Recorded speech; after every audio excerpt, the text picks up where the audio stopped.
Hello from Snowflake Summit 2023. My name is Waqas Makhdum, and I'm with the community and developer team at Snowflake. I'm joined by Grzegorz, who's the Director of Engineering right from Warsaw. Yeah, hi. Grzegorz, can you introduce yourself and tell us a little bit about your background? Yeah, sure. So my name is Grzegorz Kapusta. I'm a Director of Engineering and a site lead for Snowflake Warsaw. So I run the engineering hub of Snowflake in Poland. And basically my background is, I used to be a software engineer. So I started my career as a software engineer, then gradually moved to more management roles. And then at some point I was running a software development agency.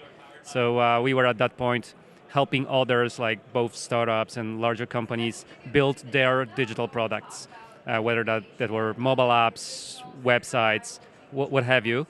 And and we were also involved a lot in like an open source movement, contributing to Apache Airflow, Apache Beam projects. We had our own set of libraries that we were maintaining. And and then I ended up at Snowflake. That's incredible. So tell me more about why did you end up joining Snowflake? What went behind that decision? Yeah, so we were approached by Snowflake, and we were doing some work for Snowflake. We were building like connectors to Data Studio, for example, and then basically we got a proposal to get acquired, to sell the company to Snowflake, and establish a Polish entity, Polish engineering office this way.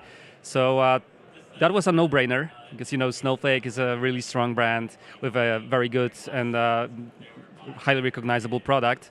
So we were like, yeah, let's do it. Let's sell the company, and we got acquired and 2.5 years ago, and that's how I ended up here. And I'm really happy to be here.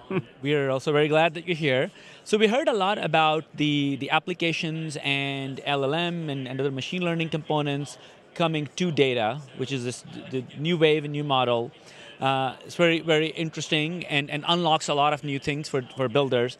But being a builder yourself, what do you think are some of the developer experiences pieces that are missing in this new model compared with the previous model where the apps and models basically, they would bring data to apps and models? Yeah, so I'll give you a different perspective, not from the perspective of the builder, but from a perspective of having a team in Warsaw that actually works on developer platform. Yes. So we have a team that builds this tooling for developers, and we kind of see these gaps firsthand. And also yesterday, we ran a focus group around Snowpark developer experience, and we heard stories from developers how their workflow look like. So and we still hear about developers who develop their code in like IntelliJ or VS Code, and then copy and paste it to Snowside to run it. And that's not the way it should work. I mean, we should have a compelling offering for developers so that they are able to run their code end to end. So from developing through testing and deployment to Snowflake. And that's what my team, what developer platform team is working on.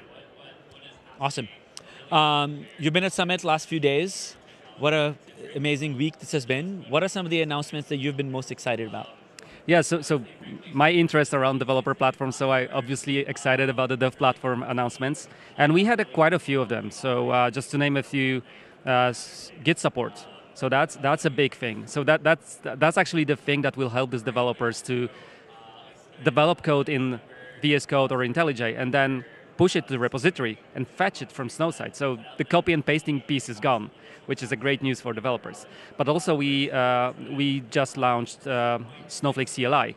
So it's a command line tool that will help developers to automate some of these things. So like manage warehouse, for example, manage Streamlit apps.